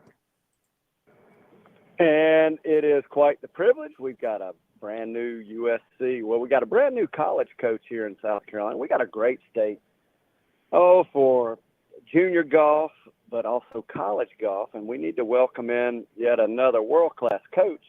And I don't want to take any more time introducing him. I got inspired by Randolph, and he said, hey, let's get it up. Let's get him on the tee. Let's get the facts out there. And he also said, I hope you're prepared, which, Phil, I'm never prepared. I just like to swing at it, take a rip at it, look at the target and go. And this is ours. So let's welcome in Coach Bradley, Coach Rob Bradley. And hey guys, welcome. How you doing? Let's tee it up, Coach. Thanks for having me on. And we know you are in transition. I had a talk with you on the road, a couple of talks. You are traveling around doing recruiting, but welcome. And what part of the world are you in on your way to South Carolina? I actually am in Columbia right now. Just did a couple-day recruiting stint up at the Western Junior, and my wife and I came down to Columbia yesterday, and we've been house shopping for the last few days. But so it's been fun, and I'm ready for her to pull the trigger on one of these houses so I can get back to work. Quick question from me: does a golf course look for a house on a golf course?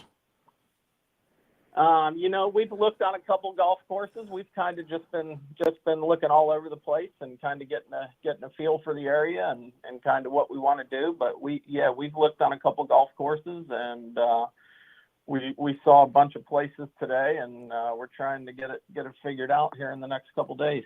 Gotcha. Well, I'd like for you to tell us a little bit about yourself. What I'm learning about, well, Phil Kornblut has had this segment for a lot of years, decades, and we have followers. We have golf historians, connoisseurs. We got all ages, but there are a number out who really have put some pressure on us, Phil. Just so you know, they want to know about our new coach, and I like to start with tell us about yourself. And you mentioned wife. Why not? Let's start there. Yeah, wife. I've got two kids. My son Cole played for me at Purdue, and he's kind of playing in the professional golf ranks now, trying to get things figured out. And then my daughter Wesley, who just got married a few weeks ago, and so yeah, we I played college golf at University of North Carolina, and turned pro after school, and kind of played everywhere except where I wanted to play, which was the PGA Tour, and did the whole mini tour thing, and played the Corn Ferry Tour for 7 years, and was fortunate enough to play in a couple U.S. Opens, and played with a lot of really good players. Just never kind of got over the hump, and luckily Scott Schroeder gave me a chance to start coaching down at North Florida, and we had a nice little run down there. He's done such a great job with that program down there, and next thing you know, a South Carolina alum, Jay Sewell, hired me at Alabama. I think probably a lot of that came from my relationship with his brother David. And the Sewell family's obviously been, a pretty big part of South Carolina golf, with all three of those guys playing here. And I know they love the program and are always talking a lot about it. And but I went to work with Jay. We had a phenomenal team with Justin Thomas and Trey Mullinax and Corey Whitsitt and Bobby Wyatt, just a ton of really good players. We basically just had to get them to the course on time, and they were probably going to get it done. But I think they won the last 7 tournaments that year, including SECs and the national championship. And that provided for me an opportunity at Purdue to be the head coach, and was there for the last 11 years before coming to Columbia. But I'm fired up about it. Well, I tell you what, I like when you mentioned the Sewells. I would say, as far as the seed that of junior golf, and there are other names we can throw: Roundtree, Lathrop, and I'm going to leave others out, but Jackie Sewell is absolutely legendary and has had significant influence on the Bryans. I know that for a fact, and so I'm glad to hear you mention all those names. Now, talk a little bit about you. You didn't give us the background on your wife now, and in our brief exchange, I was quite intrigued with some things that you mentioned about her.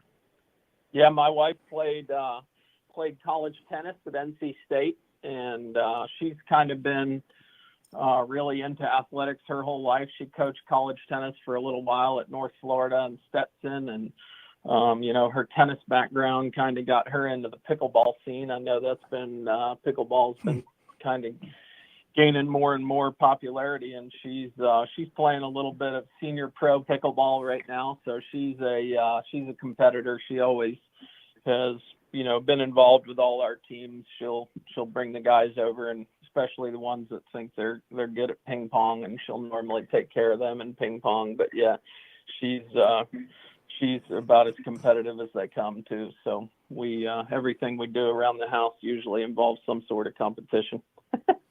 Hey, I like that. I know. So your thoughts, you come into South Carolina. I'm not sure you're going to share all your strategy, but talk a little bit about what your vision is and a little bit about your strategy, what's important, where do you start? Where do you see the program taking off? I'll let you take it away. Yeah, I'm excited about it. I think you always start in your home state. Anytime you take over a program, you got to evaluate the home state. You got to start in the home state. I mean, South Carolina has had, so many good players, and it's such a great golf state that obviously I think you got to start there and then kind of work your way out. I know Kaylin's done such a great job on the women's side. She's had some great international players. I think we'll do a little bit of that as well. I kind of did some of that at Purdue, but really it's just about getting out there and putting in the work and finding the right guys and investing, everything you have in them. And, that's kind of my plan moving forward. Just, working as hard as I can and just helping the players get better. And I think recruiting is definitely a huge piece of the puzzle for any program, but really just investing in your players and putting in the work and helping them get better. That's kind of what it's all about for me. I got a question there. A lot of different strategies as far as developing, there's kind of a two-part question. How many of the juniors in this day and age do you see that, really are just wonderfully skilled, and they already have what it takes? You mentioned names. They are the world's best. So you are very familiar with just how good the world's best are, and match that against the juniors you're recruiting, is your strategy to try to develop players or manage what you have, Coach? Do you like to convert? I think it's a little bit of everything, but the really good teams, aren't turning average players into great players. You have to be able to go out there and recruit and get great players on your team, but there is definitely an aspect of helping those players get better. It's the part of their life from 18 to 22 where they usually know a lot at that age, and coming alongside of them and helping them learn a little more and navigating the golf course a little bit. Today's day and age, everybody has teachers, coming in, and I'm not trying to be that guy. I'm just, I certainly can help them with golf swing if they want it, but for the most part, I just like to get with their teachers and have an understanding on what they're trying to do, and then going from there. But just helping them on the golf course, try and make less mistakes. Really, I think at that age you kind of feel like you can do everything, and you kind of make a lot of silly mistakes. I think that's kind of the difference between college players and PGA Tour guys. They just can't afford to make. You heard it earlier. When we were reading out that leaderboard, there's not a whole lot of separation at the top between a lot of really good players. So, if you can figure out how to help those guys, keep them from losing a shot here or there, you can make a pretty big difference. So, really just on the course management side, trying to help them. Hey, well, speaking of help, you took a little bit of a respite from a tiny one recruiting last week. Talk to us about you took a time out and had a very special gig, one that, by the way, Phil, just so you know, I've gotten fired by all three of my children, and no longer do I try this. Talk about what happened last week, Coach. Yeah, I went out with my son. He was doing PGA Tour America's qualifying, and even really before I had kind of planned on doing that with him, and the timing wasn't great because I was basically accepting the job on the way to the airport. But, I went out to Canada with him to Victoria Island and caddied for him in the PGA Tour America's Q School. And, that was obviously anytime you can go out and do something like that with your son, that's something I'll cherish. And he didn't play that great, but we still had a good time. I guess I just needed to caddy just a little bit better. Hey, that is a job that somewhere around, I guess it was somewhere about the stage of where you are. I was I earned being fired by both boys, and just about in situation. And I know I deserved it. I just, my nonverbal communication, I choke like a dog inside, and they see it. I keep my mouth closed, but my body language just gives it away.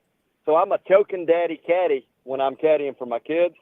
And we can laugh about it now, but it wasn't so funny in situation. I mean, I could not get yardage right.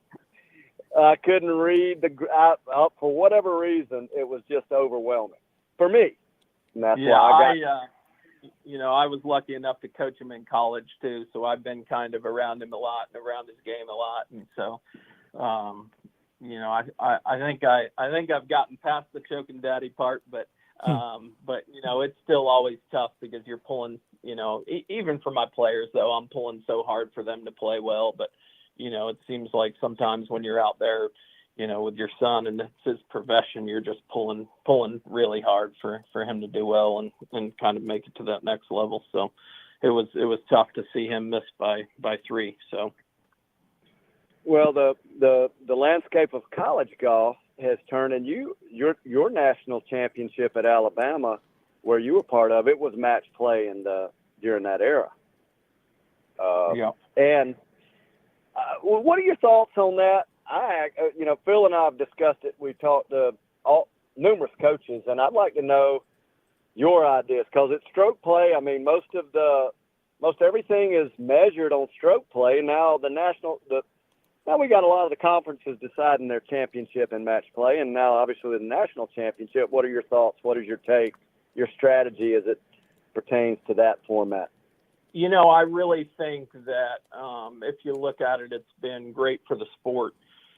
It's been great for, college golf, having it on TV, those matches when I was at Alabama, that's probably as much fun as I've had coaching, being a part of the match play and the different swings and, guys going up and then losing leads and different things like that. I mean, it is really exciting. It's really fun. I think that, the best team doesn't always win, in match play. I struggle with that a little bit. I think, 4 rounds of stroke play, the best team's going to come out on top maybe a little more often. But when it comes down to the entertainment value, being on TV, having that head-to-head match, the final match, it's really exciting for these guys. And it's just a lot of fun. I think it's done a lot for the sport. So, I'm kind of all for it. You do have to try and play match play at some point during the year, and you have it in the SEC championship too. But I think doing a little bit in practice and things and getting the guys used to it, so when they do get in that situation, it's not the first time out. I like the way you handled that, answered it. Now, do you, when it comes to the events, do you look for a few more events to put on the schedule in order to keep your team in touch with that format? How does that work for you? We've done a little bit of everything. We've had years where we've played a regular season match play event and years that we haven't. I feel like, we hadn't at Purdue, we did make it to the national championship 4 times in the 10 years, and we weren't that close to making match play. I think here at South Carolina we'll be in a little different situation and can maybe prepare for that a little differently. But adding a regular season event I think is a good thing, but also doing some stuff in practice and doing it, getting ready for that SEC championship, because the Big Ten didn't have match play in their conference championship like the SEC does. So, we'll prepare for that a little bit for sure. Speaking of conferences, size it up. What about the SEC? Talk a little bit about where your heart, soul, and mind is about being back in the SEC. Yeah, it's the greatest conference in college golf. It's not even close. I mean, it is an absolute shark tank. So I'm a competitor. one of the big reasons I took this job is you can't get in a conference where you need to be more competitive, and it's a professional challenge for me to be in a conference like this, and just really going to get to work and do everything I can to kind of keep moving up the ranks. So it's going to be fun. I'm looking at, if you like competition and you like golf, I mean, the SEC is where it's at. Well, it's a privilege having you in town and looking forward to a lot more. Thank you for joining us on this Friday night. I know you're trying to find a place, and I'll let you get back to that search, and I do hope you have a beautiful weekend.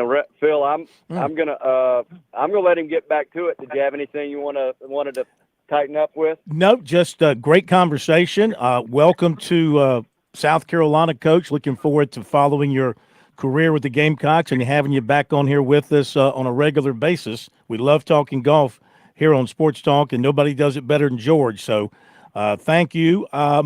Anytime you want to come over to have you told him about Scramble yet? Because I do hold the course record at the Scramble. Have you told him about that yet? Well, I got to tell you, hey, he'll want to hear all about it. It's just 6 holes, but we've had some tour players out, and it took me a while to get them out there, Coach. It's just a tip and putt, but it's like a putt on steroids. And you know how these great players take pride in their wedges. Well, I can tell you, this is all you want to tote with a wedge. And it took me months to get Wesley out there, but once I did his first visit out, I left after an hour and a half, and when I came back 3.5 hours later, he had a couple other tour buddies out there because he figured it out. But it is a little bit of a challenge. The Scramble is a challenge, so we'll get you out. We'll introduce you. I'm looking forward to seeing it. Then I'm gonna have to come out for sure. Well, hey, thanks a lot for joining us, and you have yourself a nice weekend. Looking forward to more. Thank you guys for having me on. I appreciate it. Thank you, I'd love to Coach. come on anytime. Thank you. Thank you. All right. Take care. All right. Well, I'll tell you what, that was a lot of fun, and there's absolutely no question, Phil, we're going to have you at Salina Golf Club, let you go ahead and get your category course record. And I thought that was spectacular, hearing mixing it up. On, George, can I ask a favor? I know what I want to do when I grow up and I finish, playing in radio. You know what I want to do? I want to be the guy, and maybe you need this at Salina. I want to be the guy that drives the cage tractor that picks up the range balls. That's all I want to do. I want to get in that little tractor with the cage and go drive around picking up range balls. Now have you got an opening for that at Salina? Well, now you just flipped my switch. What do you think I do out here?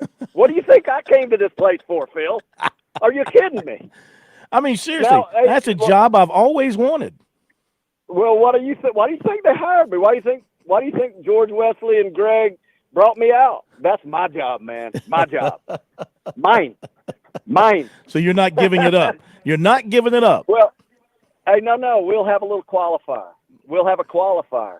And we're getting up there in age where we're not once where we were, but once we can always be. So about once a week, I need a day off. So maybe on my day off, I'll let you have that cart. Just give me a heads up. There you have it. Well, man, I enjoyed it. Looking forward to more. Till next week, tee 'em high, but shoot 'em low. Thank you, George. Birdies, bogeys, biceps brought to you by Tsunami Bar Sports.